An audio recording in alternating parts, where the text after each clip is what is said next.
अपने कीमती समय को निकाल करके यहाँ पर जगत जननी माता जी का जन्मदिन मनाने के लिए यहाँ पर सब लोग इकट्ठे हुए। अभी अभी बहन जी जो संध्या बहन का, उनने अच्छी तरह से समझाने का बड़ा प्रयास किया था। जगत जननी माता जी जब सत्संग सुनाया करते थे तो कितने कितने लोग आए करते थे सेवा करने के लिए। क्यों? उनका जो सत्संग था ऐसा सत्संग था कि माता जी हमारे साथ ही रहते हैं। ऐसी बात नहीं है कि महात्मा जी मैं उनके साथ रहता था तो तेरा रहे छोटे ही महात्मा थे। तो श्री महाराज जी ने उनसे कहा था कि जगत जननी माता जी को रामलीला दिखा के लाओ। तो महाराज जी ने कहा श्री महाराज जी, हाँ श्री महाराज जी। तो जगत जननी माता जी के जब साथ गया तो माता जी तो माता बहनों में बैठ गई और महात्मा जी अलग बैठ गए। अब रामलीला जब हुई होने के बाद में तो आप तो जानते हैं रामलीला में वैसी भीड़ होती है। तो कुछ ऐसा होया कि लोग बिखर गए थे। जब बिखर गए तो महात्मा जी सोचने लगे कि माता जी बैठे हैं, मैं कैसे माता जी को पहचानूंगा। तो मन ही मन के अंदर ये सोचने लगे, उन्होंने नाम का स्मरण किया। तो अचानक एकदम ऐसा हुआ, एकदम प्रकाश खिला जैसे सूरज की रोज एकदम, तो इतना प्रकाश हुआ वहां में, वो ये है माता जी। तो माता जी के पास गए महात्मा जी, तो मन ही मन के अंदर वो ये सोच रहे थे मैं कैसे पहचानूंगा। तो आज हम लोग बताओ क्या देखना चाहते हैं? चमत्कार देखना चाहते हैं। अभी बहन जी ने जो भजन गाया था, कहा भाव का भूकंप में भाव ही, और भाव से मुझको भजा तो भाव से बेटा। और भगवान का भगत का तो जोड़ा रहता है, पति पत्नी का जोड़ा रहता है ना, पिता पुत्र का भी जोड़ा रहता है। जब भगवान आप तो भगत भी आते, और भगवान कहां नहीं है? सब जगह, कहा हर जगह मौजूद, नजर आता नहीं, और योग साधन के बिना पाता नहीं।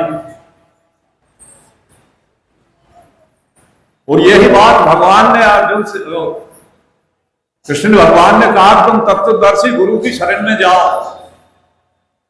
जो तत्व से जानता है उनके चरणों में दंडवत प्रणाम करो, सेवा करो, और तब बात करना उनसे ज्ञान की।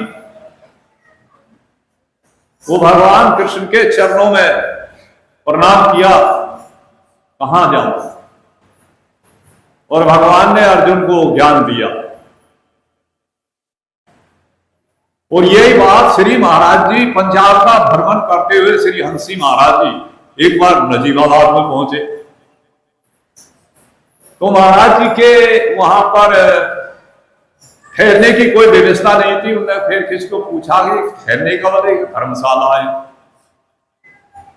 तो वह धर्मशाला के अंदर तो महाराज जी ने पूछा कि गीता रामायण का कोई प्रेमी है यहाँ?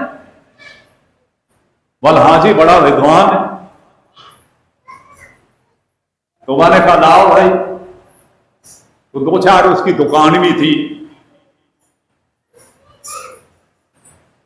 और उसको लाए बुला करके। पहले तो भाई उसका धर्मशाला में एक कमरा था, और सत्संग की बातें हुई तो महाराज जी ने कहा भाई जो भगवान कृष्ण ने जो अर्जुन को दिव्य प्रकाश दिखाया, तुमने देखा है उसको?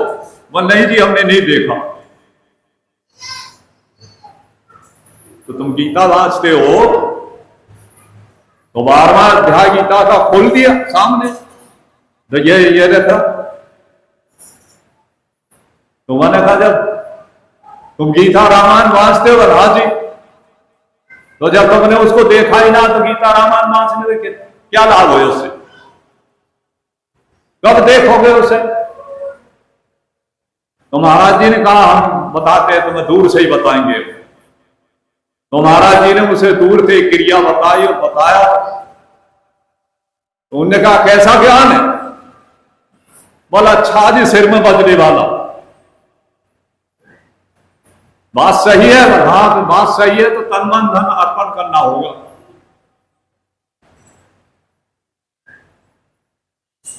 तब उसने सारी बात समझ में आएगी और उसका जो मन गदगद हो गया। मैं मैन चीज बता रहा हूं। श्री महाराज जी, श्री हंसी महाराज जी पुरानी दिल्ली स्टेशन पर वहां अपना एक मोची से जूता सिलवा रहे थे। तो उन्होंने कहा भाई देखो ऐसा है कि जूता में कील मत लगाना।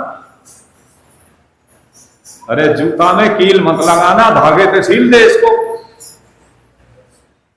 तो अब हठीला और धर्मी उसने क्या काम किया, उन्हें उसमें चोभा लगा दिया।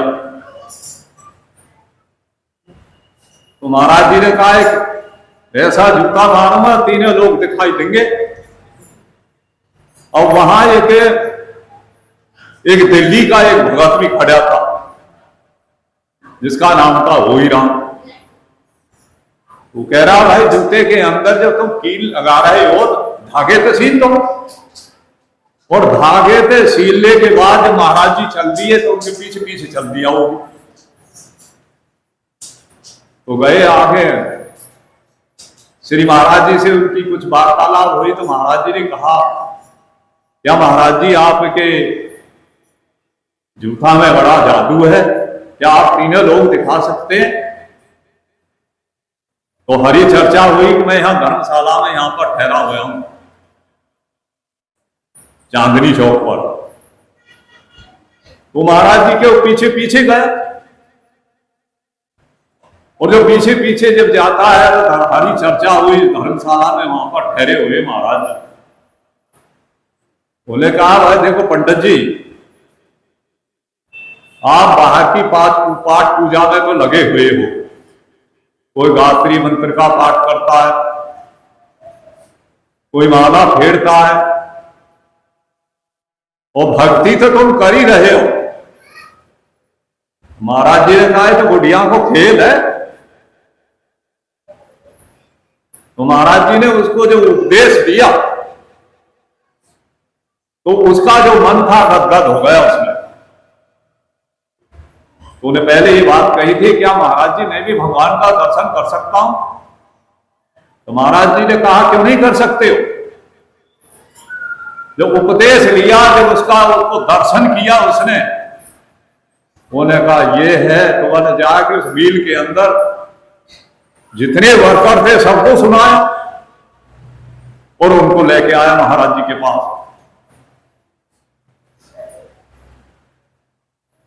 और महाराज जी ने उनको उपदेश दिया। तो देखो महान पुरुष जब आते हैं उनके जीवन के अंदर भी बड़ा संघर्ष करना पड़ता है। और महान पुरुषों का जो काम होता है वो अपना करके चले जाते हैं, कि वो तो समर्थ होते हैं। वो समर्थ होते हैं, हम समर्थ नहीं हैं। हम अपने शरीर को नहीं संभाल सकते, दूसरे की बात तो जब करेंगे। तो श्री महाराज जी जो ये दिल्ली जो है, ये प्राचीन काल में दोनों भागों में बट गई थी। ये हस्तिनापुर के नाम से विख्यात किया गया था और यहां ये प्रचार का केंद्र भी बनाया गया। श्री महाराज जी ने लाहौर और सिंध जहां तहां उन्होंने प्रचार किया, और यहां की जो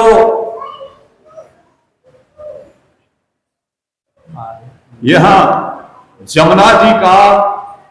जमुना का किनारा भी है यहां दिल्ली के पास,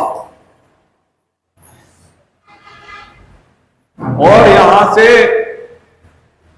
मथुरा और वृंदावन की सीमा भी जुड़ जाती है। यहां से या दिल्ली से मथुरा वृंदावन की सीमा भी जुड़ जाती है, जहां श्री भगवान श्री कृष्ण की जन्म असली थी। और यहां में जो केंद्र बनाया गया, प्रचार का केंद्र बनाया श्री महाराज जी ने, और जो महान पुरुष आए और यहीं पे प्रचार होया था। ये दिल्ली से ही प्रचार होया था, और श्री महाराज जी ने जगह जगह जाकर के दिल्ली के अंदर भक्तों को जगाया। इसीलिए महान पुरुष जब आते हैं, उनका जो जीवन रहता है, संतों का जो जीवन रहता है, वो दूसरे के लिए रहता है।